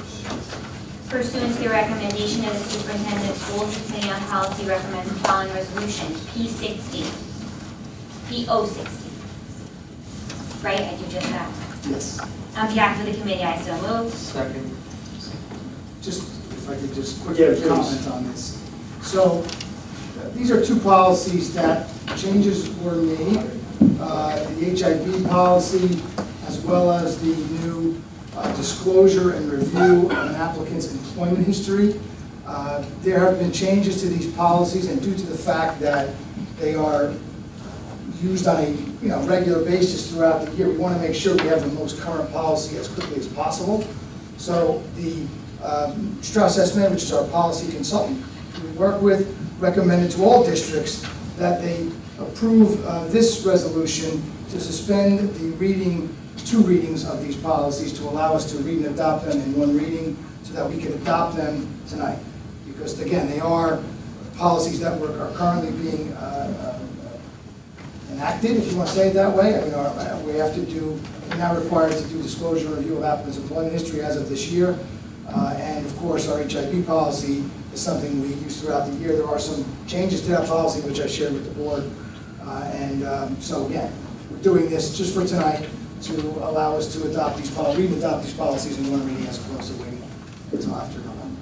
So for clarification, the first vote is going to be on adopting for suspending the rule. Correct. And then the second vote is going to be on the actual policy. Correct. So we'll have a roll call vote on suspending bylaw 0131, and then we'll have to have a separate vote on adopting policy vote. Still need a second. We have a second. We have a second? Okay. Discussion, anybody? Roll call, please. Mr. Turco? Yes. Mr. Polito? Yes. Mr. Doyle? Yes. Ms. Goff? Yes. Mr. Blues? Yes. Mr. Reicher? Yes. Ms. Sanford? Yes. Mr. Truglia? Yes. Mrs. Scarrow? Yes. Motion carries.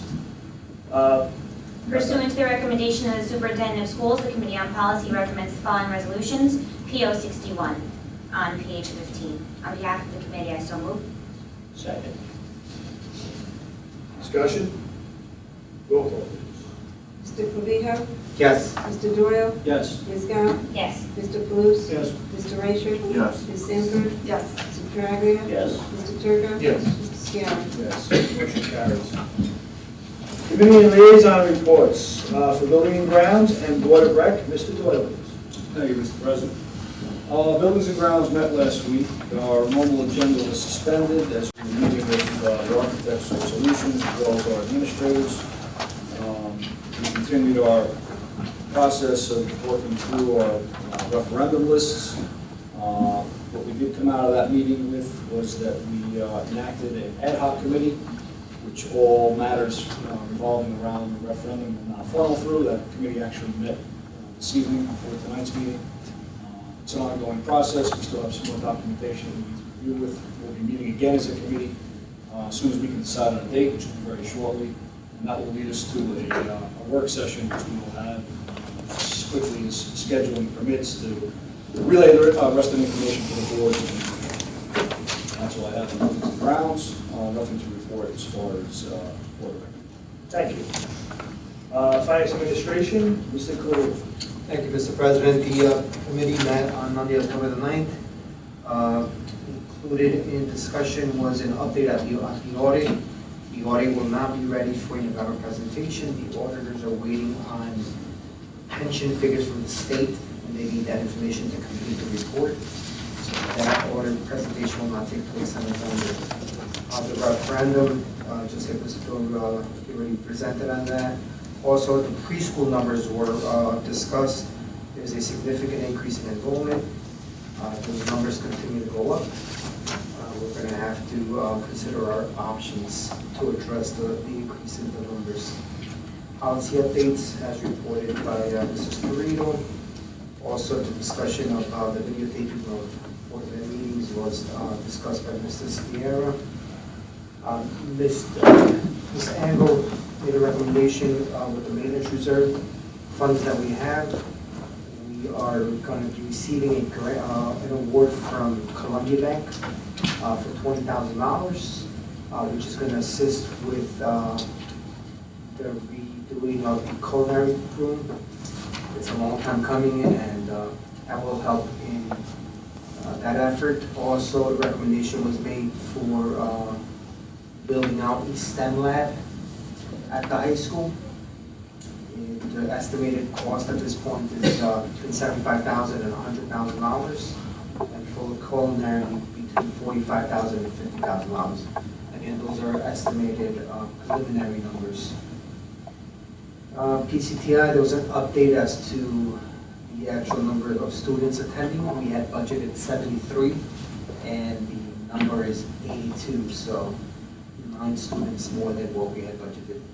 Paraprofessionals, like Mrs. Perito discussed, Staffing Plus as an alternative on a need-only basis. That concludes the report. Thank you, Mr. Councilor Liaison, Mr. Twyford. They're not up there, the council meeting, so I had no report. They missed you. Thank you. Okay, curriculum instruction and policy, Ms. Scott. We have a brief policy update in regards to harassment, intimidation, and bullying. The new law states that the principal may make a preliminary determination as to whether or not an incident should be investigated. We are choosing not to utilize this clause and will in fact investigate each case that is reported. Mr. Sprito thought that was the safest course of action, and we agreed. For C&I, the first order of business was to discuss some concerns raised about summer work. Specifically, there was a college essay assignment given, and we were concerned about the timeline about getting it back to the students so that they could then use it in their application process. So we will continue to monitor that going forward. Kristen Tribuna went over the October 8th PD, which we heard briefly about this evening as well. Very positive feedback overall. Lincoln was, some teachers were trained on positive rewards. The high school, some people were trained on student-centered classrooms. Paras were trained in executive functioning skills and conflict resolution. There were 5 teachers at the high school that piloted a We Video program. We are purchasing 60 licenses for student use. We taught tolerance, digital citizenship. Jason Wood did mindfulness.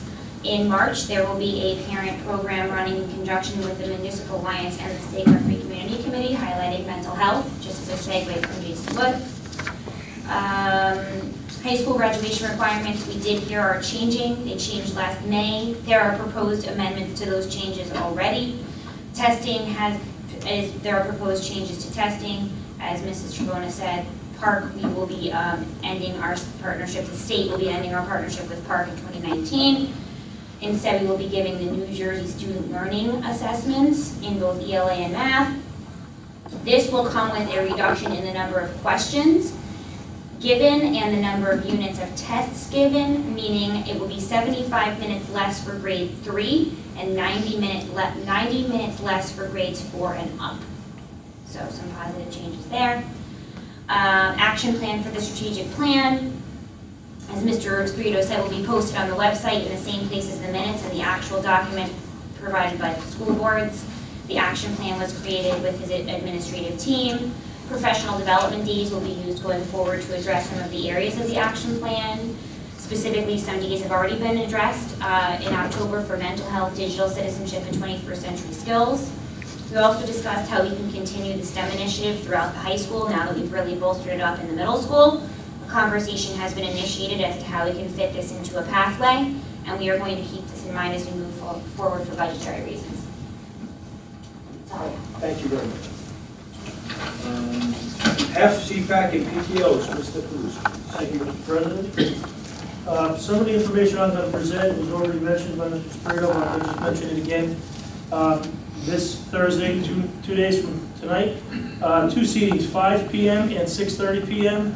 The high school band is having their pasta dinner. Please come out and join in the fun. And if you can't make it, you can't stay there, you can actually take your order to go. So please come and participate. Again, that's 5 and 6:30 seatings on Thursday. More food-related stuff. Washington School is having their international feast on Thursday, again, 2 days from today, October 18th in the all-purpose room. 2 seatings there as well, 9:15 to 11:30 is the first seating, and then 1:15 until 2:30, I believe, is the second. Hopefully you can make it to Washington School for more food. Now moving on to F. Hef is in their final week of the raffle ticket for the MacBook Pro. Tickets are $10. Winners will be announced at the next meeting, which is October 23rd at 7:30 p.m. I believe that's in the high school cafeteria, that meeting on the 23rd.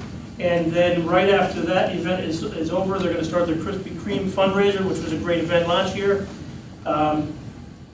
You can place your orders for the Krispy Kreme, and that's going to run from October 30th until November 18th. Pickups will be on November 27th. The time and location will be determined at a later date. I'll follow up on that one at our next meeting. Hef also wants me to let you know that we are now on Instagram at Hef Hawthorne ED, and also on Twitter at Hef-Hawthorne exclamation. So if you're on either one of those social media platforms, please join and follow.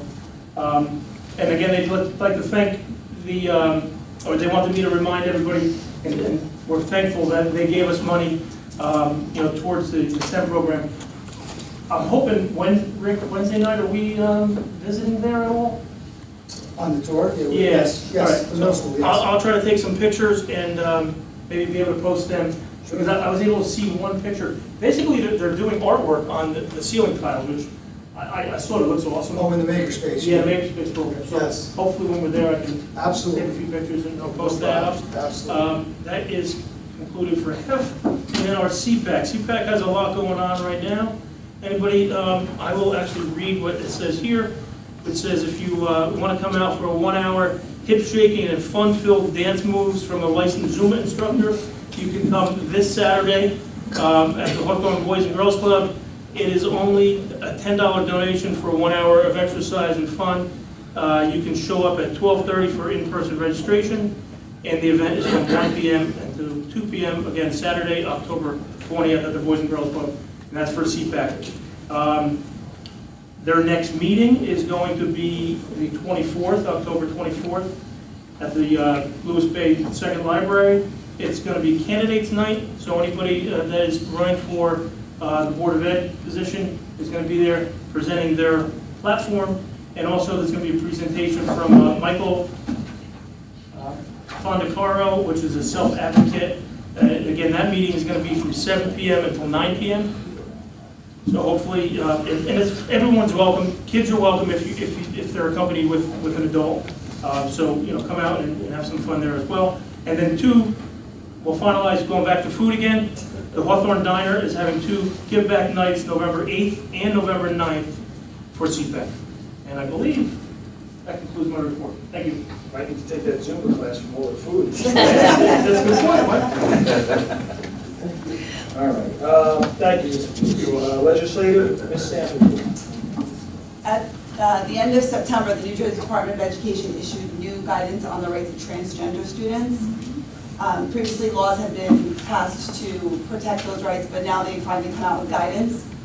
Some of the things that were mentioned were the school districts must ensure that a transgender student is addressed at school by the name and pronoun chosen by the student, regardless of whether or not a legal name change or change in official school records has occurred. School districts shall issue school documentation for transgender students, such as student identification cards in the name chosen by the student.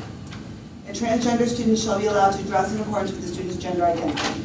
A school district shall accept a student's asserted gender identity, and parental consent is not required according to the New Jersey Department of Education guidance. Further, a student need not meet any threshold diagnosis or treatment requirements to have his or her gender identity recognized and respected by the school district. The New Jersey School Board Association will be updating its sample policy for guidance on that. We, Strauss Esme, I'm waiting. Strauss Esme is going to be releasing an update for that in November. So as soon as I get that update, we will have a policy meeting. I didn't share that with you at this point because I was waiting for them to, it's not coming out until November. As soon as it comes out, we'll have to meet as a group. But the big change for us is our current policy basically says that we would basically confirm with parents that a child is identifying in a certain way. This new guidance from the Department of Ed eliminates that, that we have to ask parents for, in essence, approval. It's really up to the student to identify and let us know, inform the school how they are identifying and how they want to be addressed. So, again, once I get that update, I will share it with the board and we'll have a policy meeting to update our policy. That's all I have. Thank you. Passaic County School Board Association, Mr. Turco. Nothing to report. Thank you, Mr. Turco. Public be heard.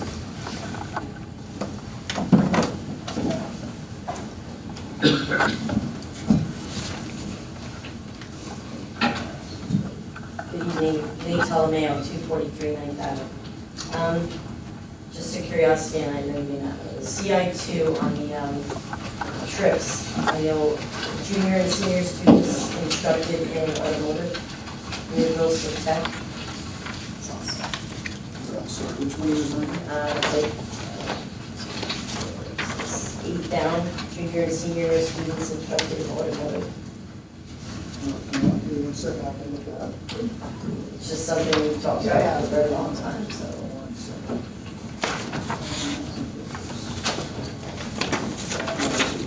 Yep.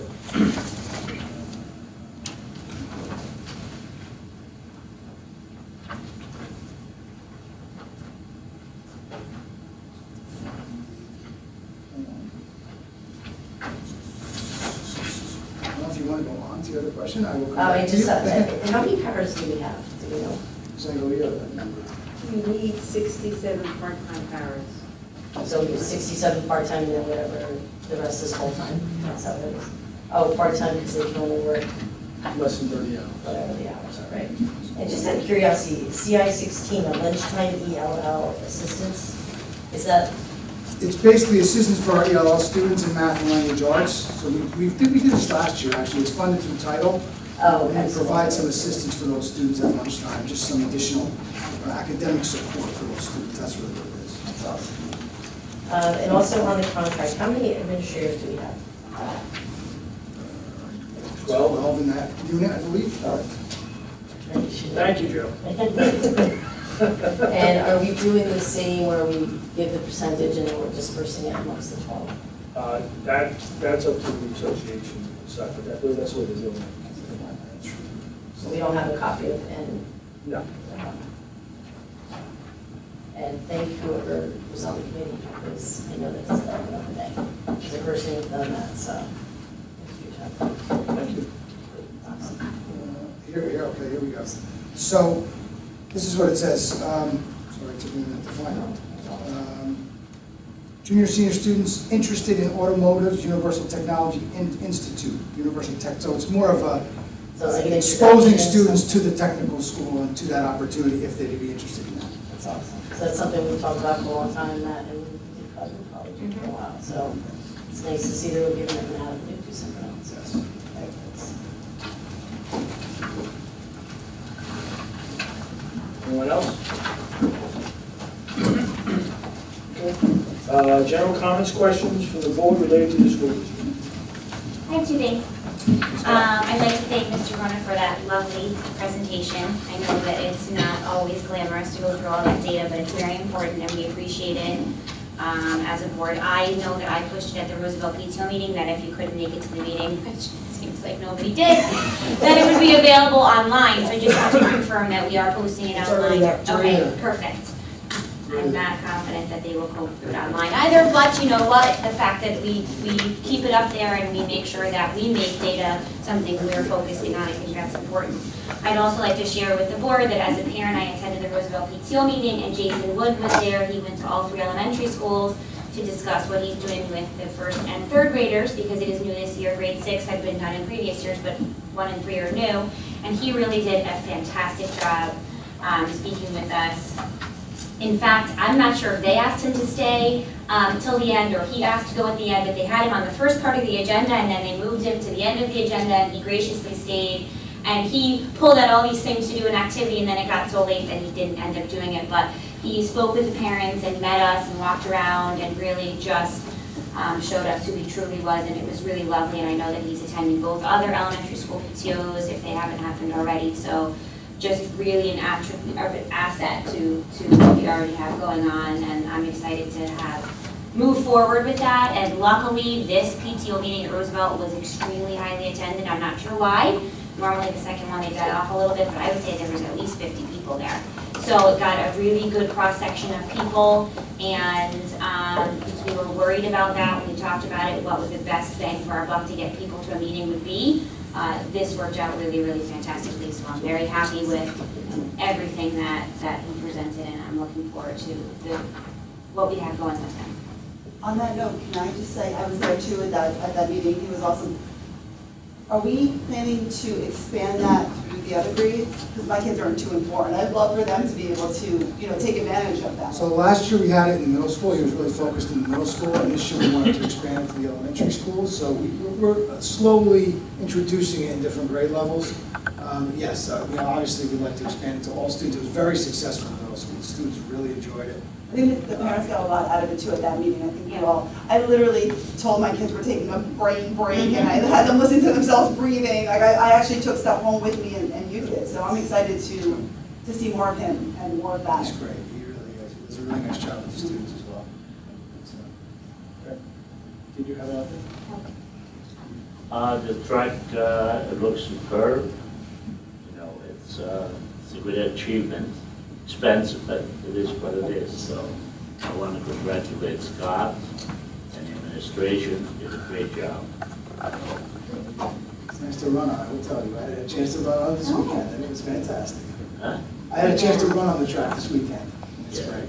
it was great. It looks great. I will tell you, the kids are very excited to participate, get out there and run. They've been running out a little bit in phys ed, but I think for track Yeah. and season, they're very excited. It looks very nice. Out there running on it. I'd also like to congratulate Mr. Bona. It's great to see you in action. A lot of good things out there. The link logic. I also think it's fantastic what you did with the CAD certificate. That being the option, having them come out of high school with something that they could use later on. That's fantastic. So, just very pumped to have you on board. Thank you. I just concur, Mr. Kubia. The link logic is totally different. In the past, all teachers got like teacher test scores. You got like a file or just a piece of paper, and teachers met for hours and hours to put all this paper together and figure out what it meant. With link logic, it's all live, it's all fluid. Things get added to it. You can get a lot more data out of it than how anybody did it in the past. And I just want to point out the WE video, the teachers that were trained in it, which is great. The WE video is for all curriculum. Anybody can make a video from it. It's not necessarily for the video production class. I think they use Final Cut Pro, but it's an excellent program to have, and I'm glad that we're expanding it because I've seen We Video projects in music, language arts, math. It could be for any curriculum area, not necessarily just, you know, the video production. Great, thank you. Mr. Doyle? Mr. Tucker? Ditto. I just want to say publicly that I am super excited about the direction that we are going with some of the things that we are offering, especially at the high school level, with the, you know, the class, from everything from the classroom that they're taking to the possibility of a CAD class to the culinary improvements. I'm glad that we're offering so many things for students that have other interests besides maybe just the standard going to college and getting a degree in something or other. But thank you for your efforts. I really hope that that goes through. If you need any help, please let me know, because I'm all aboard, so thank you. Mr. Bruce? There is one more fundraiser that I wanted to mention, but the CPAC is also having an Andy's Art Box fundraiser, November 7th, 7 p.m. It's at Andy's Art Box, 589 Lafayette Ave here in town. It's a $30 fee, all art supplies, canvas, everything's included. And unfortunately for some, there's no alcoholic beverages, but there will be beverages served. So hopefully people can join us for that one as well. Thank you. Thank you. I have a few things. I have a food-related. The Bear Cave is going to have their monthly luncheon this Friday. They're going to be serving chicken fajitas with rice and beans, or fajita salad with assorted desserts. They have 2 seatings at 11 and 12:30, and all are welcome. Just you have to either call or email Ms. Forche, and if anybody wants information, I'll leave it up here for you. Also take out, if you want to take out. Yes, you can take out, so if you can't stay, they'll gladly make it for you, and off you go. Tips are accepted for the children. Okay, secondly, I did go to the Passaic County School Board meeting last night. Some interesting things came up that I thought it was important enough to share. There was a task force that was developed last year that is still ongoing, and it's about non-college bound students, which is interesting because that conversation came up a few times tonight. And how this task force was about with Dan Sinclair, the president of the school, New Jersey School Boards Association. He initiated it and has headed up, and they had about 20 other school board members throughout the state. I approached Dan afterwards and said, hey, I'd be interested in getting involved at any level. He did share that he's trying to make an effort to see how we can connect with the vocational schools. He goes, I know the relationship is tenuous at best right now, but he wants to see if he can make a connection. They have some strategies they want to look and go forward and try to investigate. Interesting enough, he just messaged me saying to give him a call tomorrow. So I will fill the board in as information comes down to me. Secondly, the director of school boards, Larry Fentold, also let us know that they're going to create a task force for mental health and wellness this year. So keep on a lookout. It will also be on the school board's website. And if you have interest, obviously, just let him know. He actually gave me his phone number, gave everybody. Call me direct. So if you want it, I have it. Okay? And last but not least, I asked everybody in my email on Sunday that we're going to talk about the videotaping of the board meetings. We have now videotaped 2 board meetings, and this will be the 3rd. With that, we have to make some decisions on how we want to go forward with these. Okay? So there's some things that I think we need to consider. I asked everybody to see, at least take a look at them. What do you think of the quality, the sound? Let's establish that. And then we have to also consider there's going to be some costs, because right now we're borrowing the equipment from our broadcasting, and Jamie's got to run back over there and plug it back in so they can. So we're going to need our own equipment for board purposes.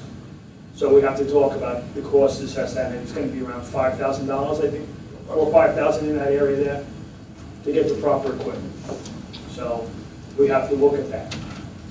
We also have to consider that, remember, we're mobile. We only have about 6 or 7 board meetings in this office, and the rest of the time we're at schools. We do our tour.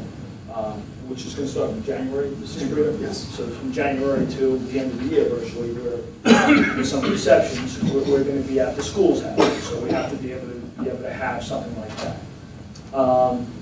So we also have to talk about staffing. We have tried this in the past.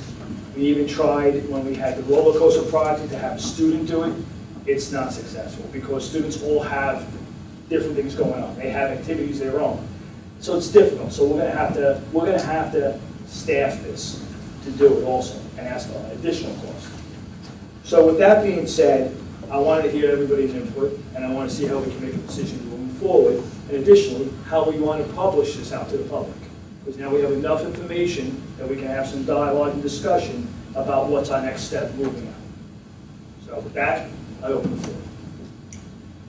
I'll address the video that I did see, and that was one that we were on the road for, because I believe we were in room 120. 123. Yeah, 123, thank you. Used to be 123. So I think the sound was a little off there, but because we weren't really prepared for it, right? We didn't have microphones, the camera's off in the distance. I'd be curious to see how this one looks, because we have, all our microphones here. And then, that being said, when we do take the show on the road again, go to all the different schools, and maybe we could, I think we discussed a little bit about having a few traveling microphones as well. Not that we have to hold, but just some that are, there that we really don't even know are there, just to pick up the sound, so that if we do put something out, people can actually hear it and understand it and enjoy it. As far as $5,000, I mean, there's other costs that are going to be involved. Yes. I think the public probably wants us to continue to move forward in this direction, so, that's just my opinion, but I think the video itself looks good. I think the sound just needs to be tweaked a little bit when we're on the road. But my thought on the sound, because I thought the same thing, especially on that first video, Right. At room 123, is, again, I might have to talk to the professionals and get their opinions if we can have a couple, what I call drop mics. I don't know if that's the right terminology, but maybe place 3 or 4 mics in front of the board so it can pick up a little bit better than maybe what the camera's picking up. Just something like that. How many mics with that sound system we have? The sound system that we have, that we purchased, has One that's 2 wireless 2 wireless. and then 2 wired microphones. So there are 4 microphones. There are 4 microphones. So we could put those And out. those can go to any location that We you might need mentioned. to put stands and just, So we have the pick up. speakers. We have the No, speakers. no, you're saying stands on the table. Oh, I see. Or maybe in front of the table where it Table. would pick up, these 3 board members and, Sure. stuff like We have that. to get some stands, we don't have the If we could do that, I think we have, the sound quality would obviously improve because it would be a lot closer than even with Would the you camera take show. these with us? Oh, take these stands. You gotta sign out for it. You know what, I don't think they'll fit, the microphone's different size mic. bigger. Oh, It's yeah. a little thicker. So we'd have to Bigger learn stand from that's here. I'm sure the stands can't be that expensive. I'm sure the stands can't be that expensive. Where are we transmitting this? Well, that's also part of the discussion. So, if you want to talk about that, Yeah, maybe go to. my suggestion, and again, I'm open, this is, we're all going to be involved, is the last time we discussed this is about videotaping this and then putting it out, a link on our website so people can view it. And, I don't know how quick it can be turned around to The be link's done. already there, so. I think we need to have. So like the videotape tonight, when could that be? Takes a couple days, right, Timber? A few days? Yeah, I mean, Yeah. if we were doing this regularly, could have this turned around in about a day and a half. All right, so let's just say 2 days tops. So within 2 days, to put it out there and, so someone can go to our website, click on the link and they can view it at their pleasure.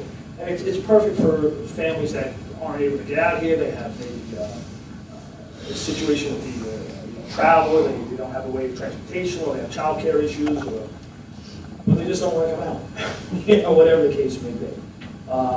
So that was the one option that I thought was probably the best option. And then the following month, we'll just replace it with the new one. And that's probably what I was thinking, so that's open for discussion. I'm thinking probably the same, at least then you would have it out for a month, but my other question was, have we reached out to Cablevision?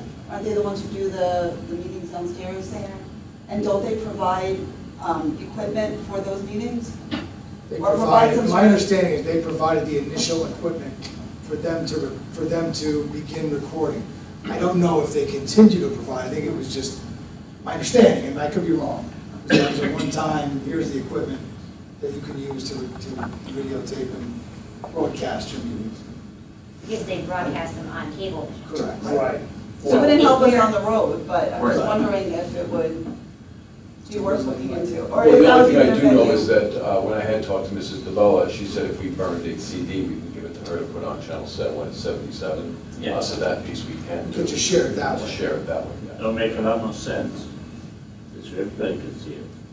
Or you can do it the same day, anybody can go to our website. and- Correct. and do it Well, too. we can do both, technically. Right. What I'm saying, if for maximum exposure, that you put on a town website, that's repeated a couple of times a week, just like they do the council meeting, you get a lot more miles out of that. There may be a certain portion of the community that doesn't know how to access the internet, Right. Well, then we have two ways to. or have the to put out capability of the doing public. so. So, I mean, if we were going to do it, I would also support doing it on both platforms, the website and the public access channel. Yeah, that makes a lot of sense, because everybody sees John 77. Well, 28 if you don't have. Right, 5. Yeah, so. I mean, I concur with what everyone said. I mean, the thing to create with that $5,000, whatever amount of money it is just create like real reporters have this like a go bag, and then that's the bag you take. It has your microphones, it has everything. Definitely with the audio, the additional microphones, because when we go on the road to the other schools, if you have students presenting, you're going to want to be able to hear them, you know, just not see them. So those microphones would make sense. And, you know, if Teamer is going to be the person doing it, then maybe that's where everything should be housed, because I do understand we're taking it from a room, then he's going to go run it back to a room, and then it makes sense if he's going to upload it to wherever we put it, that everything, you know, goes back through him. And the day is good, just to do the turnaround and post it both places. And we're good. Are we just doing, is it the YouTube channel or just a Yes. link? Oh, okay. So we're uploading it to, what we can do is upload it to our YouTube channel and then link on our website, the link that's there, the video link will just link to the Oh, YouTube perfect. channel. I see what you're saying. And you'll just view it that way. Okay. So, yeah. I have a question about more of the legalities of it. If we have a person from the public gets up to ask a question, or we have a student who's doing a presentation, do they have to sign like a disclosure form? Because then they're gonna be put on. I think it's a public meeting. Yeah, I don't think so. Okay. What I would say is that the students do have to fill out an agreement as far as being on audio or any type of internet. Right, through the internet. So the schools Through the should have that district. information already. So that's just something that we can probably just Yeah, we can reemphasize reference to the that, schools, absolutely. just to make sure that those students Yeah. are allowed. That's all. I think, to be honest with you, that's one of the things they look at when students come to present. They pick the, right. I think they review that list to make sure that students are. We would take pictures on a normal day anyway, probably of And those. we've on our YouTube channel, we have some of those meetings already.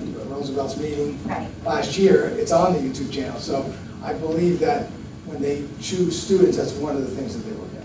I'm just wondering if we want to, for our own covering of ourselves, put something in the beginning of the agenda so that you would say, as the president, this is being taped for future, you know what I'm saying? Like, just being videotaped Disclosure. and will be Will be broadcast. broadcast, just Right. so, I mean, a member of the public may not want to get up at that point. I mean, I don't know, I just feel like it's better to be safe as a lawyer's daughter. It's better to be safe than sorry, and fully disclose that it's being taped and will be used. I mean, we had no intention of using these, so we haven't disclosed it to anybody, but if we intend on it, I think we probably should. It's easy enough. That's a good suggestion. As far as with that equipment that you're getting, and it sounds, that's a good amount of money to get, don't skimp on the microphones that you're gonna get, because if the video looks good and the audio is not good, then We most already people. have a sound No, but system. most people won't watch it, so if we have something we can use already, then.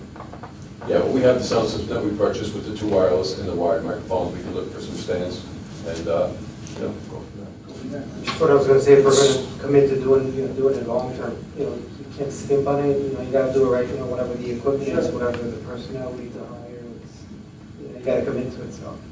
But the only question I would have with the Cablevision is, what are we agreeing to by taking their equipment?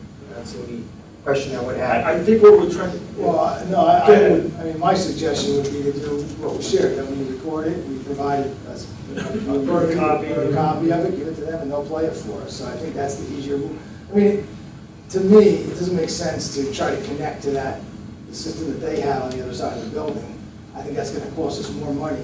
I think it'll be cost effective and provide the same service, if you wanna say it that way, that recording it, broadcasting it, you know, as many times as they want to show. Just like, I mean, yes, our budget hearing is live, but it also reruns that budget hearing more than once. So if people can't view it that night, they have an opportunity to do it. So it'd be the same idea, it would be on our website. You know, the equipment that we purchased would be similar to what we're using now, but instead of having to take it out of the broadcasting room and bring it back there for the next day, we just would have that equipment. And many times, like almost all the time when they're donating equipment to you, it's their legacy equipment or their old Right. equipment that they're donating to you, so I'd rather buy more state-of-the-art equipment with the video and sound than be our own. Especially now that it's more cost effective, right? I mean, at some point, you would see how that was a necessity, but now it's most cost effective, so. And the only other thing that came up at the committee meeting was as far as metrics. You know, it's great that we're putting it out there. If there's a way of seeing how much it's being seen, it just, you know. For YouTube, it tracks views, right? It tracks views on YouTube. It came up, and I'd be interested to know what that is, you know. I think that's an important thing, because you're right, there's been an outcry, and I'd be curious to see how many people are viewing it. It sounds like we just really have to narrow down the staffing. I mean. You're looking at it. Then okay, that's covered, all right. Next. Not to put you on the spot, on camera, but. His whole staff. Anybody else from this side? All right, so moving forward, starting with this one, we should be able to link it, and then we can burn it and give it to Laura DeBella downstairs, and we'll see you from here on in. Ms. Tolomeo, you were disclosed that this is going to be on air now, so. Do I ever have a problem with You that? never objected to that. I've been to council meetings too, and I don't sign anything, I just speak. I'm way okay with that. Maybe we could put it in writing on that form, so even if we don't say it, they have to, they've signed it inadvertently. It's a public meeting. We say it and they sign it, a There's double. a blanketed, I'm big on signatures, and It's a public meeting, it's, they don't. it's called Anybody blanketed have anything press. else? Applied. Meetings goes back to many, many years. We get to it. Okay. It's got progress. Yes, sir. Absolutely. New business. Old business? nobody knows what those stuff means still. Yeah, we're still. Everyone's here. All right, so private session, be resolved the Hawthorne Board of Education because an executive session to discuss exempt matters pertaining to personnel and HIV. Be further resolved that an anticipated executive session will be 45 minutes in duration, and that public action may or may not take place. Be further resolved that the minutes of the executive session will be made available upon determination by the board that the disclosure of the minutes will not be detrimental affect any right or interest of the board, and the need for confidentiality no longer exists. I entertain a motion. Motion. Second. Discussion? Roll call. Mr. Doyle? Yes. Ms. Goff? Yes. Mr. Paluce? Yes. Mr. Raisher? Yes. Ms. Sanford? Yes. Mr. Trabia? Yes. Mr. Turco? Yes. Mr. Palujo? Yes. Mr. Chiara? Yes. Thank you, everybody.